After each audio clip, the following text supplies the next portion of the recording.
naglabas ng pahayag ang production, staff ng CCM kaugnay sa lumutang na issue na kinasasangkutan ni Coco Martin at ng aktor na si Rod Navarro Jr. kaugnay.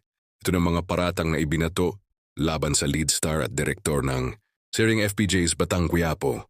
Ayon sa panig ng production, mismong si Rod umano ang lumapit kay Coco noong panahong may iniindang bali at hindi makapagtrabaho bilang marshal sa set dahil sa kanyang kalagayan. Naantig umano ang aktor-direktor at nag-alok ng tulong, pinansyal na nagkakahalaga ng 100,000 bilang puhunan sa malit na negosyo. Ikinuwento pa ng production staff na malinaw umano ang naging usapan.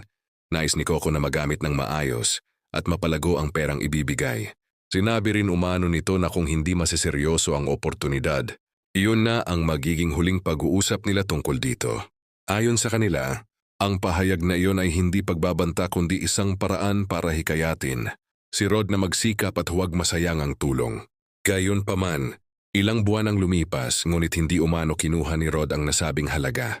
Dahil dito inakala ng production office na wala na itong interes sa alok na puhunan kaya minabuti nilang isauli na lamang ang pera kay Coco. Makalipas ang ilang buwan, bigla umanong nag-text si Rod upang i-follow up ang nasabing pangnegosyo. Ngunit ayon sa production office, naibalik na ang pera kay Coco dahil sa matagal na hindi pagkuha nito. Ilang araw pa ang lumipas, muli raw nag-text si Rod at sinabing hindi na niya tatanggapin ang pera. Sa parehong araw doon na umano nag-ugat ang kontrobersya matapos maglabas si Rod ng mga pahayag sa social media laban kay Coco.